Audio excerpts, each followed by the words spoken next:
The rain always came early in Quiapo. It arrived in silver sheets that turned the sidewalks of Manila into rivers of reflected neon. Vendors scrambled to cover their carts with plastic. Jeepneys honked impatiently as water rose around their tires. People hurried beneath flickering streetlights, clutching bags to their chests as if protecting something precious from the storm. 13-year-old Mateo Santos stood beneath the cracked awning of a closed Sari Sari store, guitar pressed against his thin frame. The rain soaked the cuffs of his jeans, but he didn't move. He never moved when the rain came. Rain meant fewer coins. Rain meant the crowd thinned. But rain also meant that when he sang, his voice echoed against the wet concrete and seemed to rise straight into the gray sky. Mateo closed his eyes and began to sing. His voice didn't sound like it belonged to a boy who slept in a single-room apartment with peeling paint and a ceiling fan that groaned louder than the traffic outside. It didn't sound like it belonged to someone who learned chords from borrowed YouTube videos at a neighbor's house. His voice was steady, aching, and full of something that made strangers slow their steps. He sang not for the coins in the dented tin at his feet.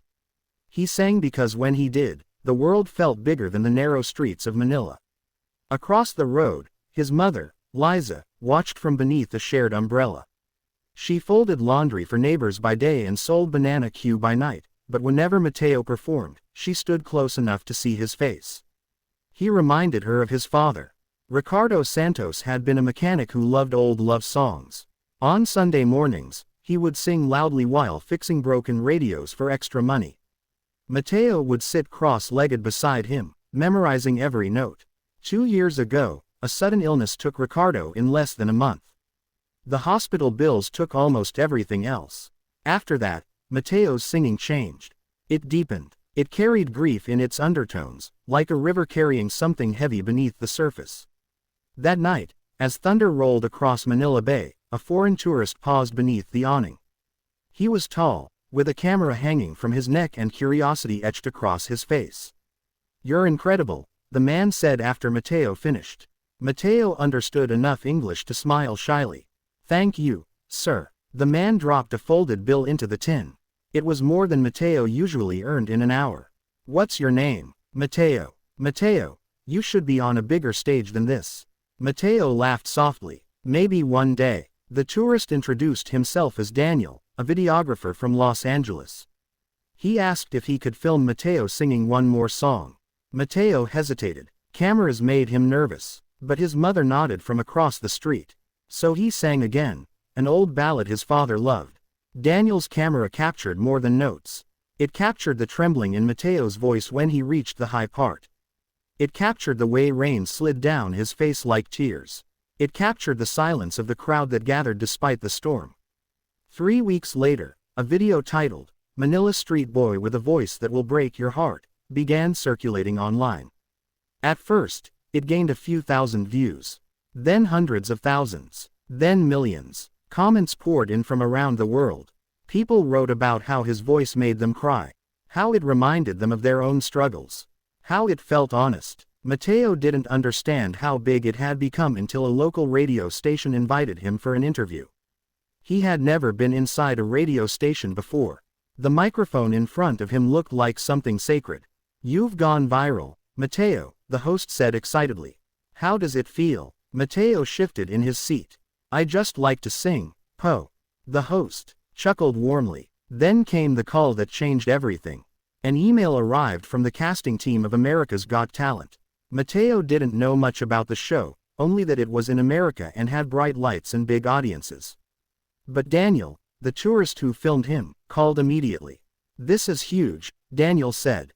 "This is your chance." Liza stared at the printed email, hands trembling.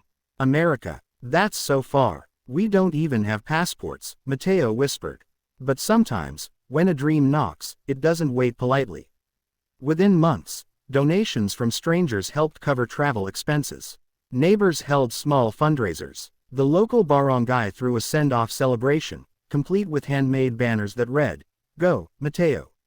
The Philippines is with you."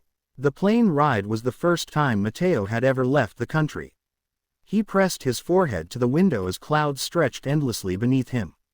Los Angeles felt like another planet. The buildings were taller. The roads were wider. The air smelled different.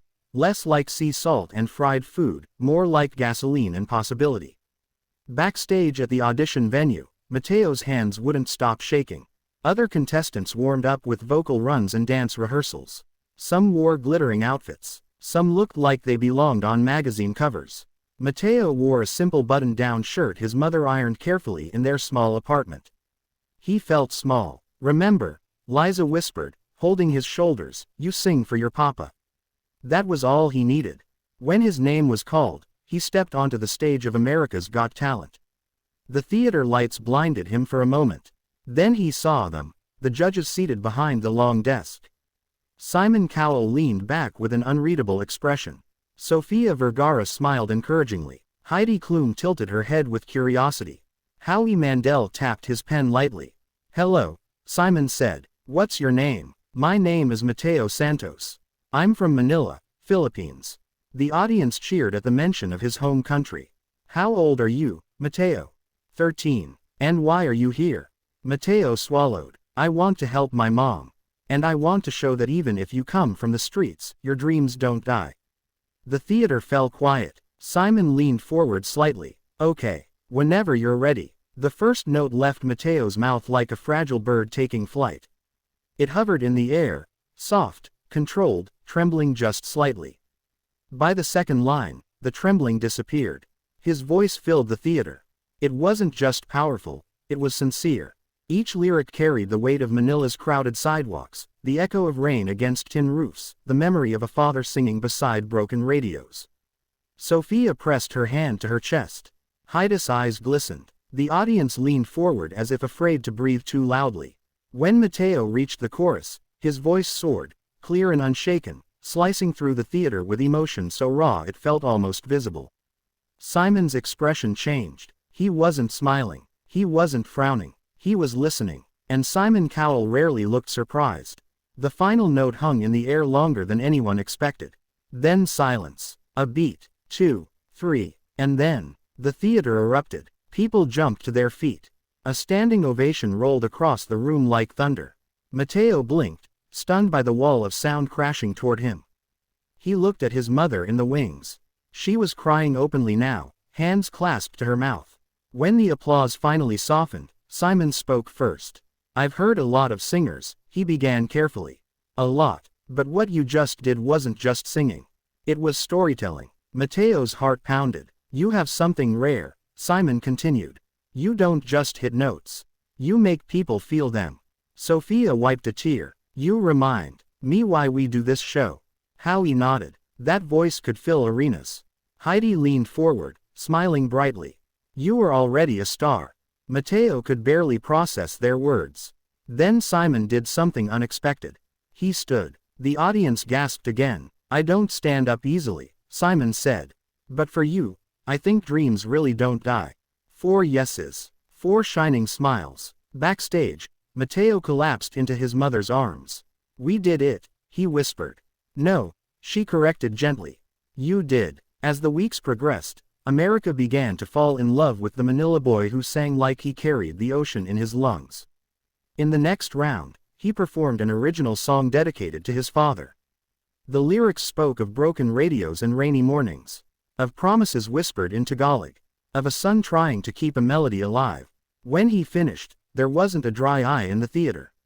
Online, clips of his performances trended across platforms. Filipinos around the world gathered to watch him together, waving flags and sending messages of support. In Manila, neighbors crowded around a borrowed television set, cheering whenever his face appeared. Mateo felt the pressure building with each round. The stages grew bigger. The stakes grew higher. One night, before a live performance, fear crept in. "What if I forget the lyrics?" he whispered backstage. Liza cupped his face. "Then you sing from your heart." He stepped onto the stage once more. This time, he wasn't thinking about the judges. He wasn't thinking about the competition. He was thinking about the narrow streets where it all began. He was thinking about rain. And he sang. His semifinal performance was electric, stronger, bolder, yet still tender. The audience clapped along during the final chorus, voices rising with his. When results night arrived, Mateo stood beneath harsh stage lights, hands clasped tightly. The host read the names slowly. And going through to the finals. A pause that felt endless. Mateo Santos. The scream that left his mouth was half laugh, half sob. The finals were surreal. He shared the stage with dancers who flipped through the air and magicians who defied logic. But when Mateo stepped forward with only a microphone and a spotlight, the theater hushed. He chose a song about hope. Not dramatic, not flashy, just honest. As he reached the final note, he held it, not to impress, but to feel. And for a moment, the world felt very small and very connected. When the final results were announced, Mateo didn't win first place. He placed second. But when the crowd rose once more to its feet, chanting his name, it didn't feel like loss. Simon walked onto the stage after the show ended. "You know," he said quietly to Mateo, "sometimes winning isn't about the trophy." Mateo nodded, still overwhelmed. "It's about what happens next," Simon added. And what happened next was bigger than anyone expected. Record labels called. Concert invitations arrived from cities Mateo had only seen on maps. A scholarship offer came from a music school in Los Angeles. But the moment that meant the most happened weeks later. Back in Manila, Mateo returned to the same sidewalk where he once sang beneath the rain. A small crowd gathered quickly, recognizing him. He lifted his guitar, and he sang, not because he needed coins, not because he needed approval, but because that was where his dream began. After the song ended, a small boy approached him shyly. "Kuya," the boy said, "I sing too." Mateo knelt down. "Then don't stop." The boy smiled. "Dreams don't die. They wait. They grow quietly in crowded streets and tiny apartments. They rise above rainstorms and cross oceans. They stand under bright lights and tremble, but sing anyway." And somewhere in Los Angeles, a judge who rarely stands found himself remembering the Manila boy who made him believe again. Because sometimes, the most powerful voices come from the smallest corners of the world. And when they rise, they don't just fill theaters, they fill hearts.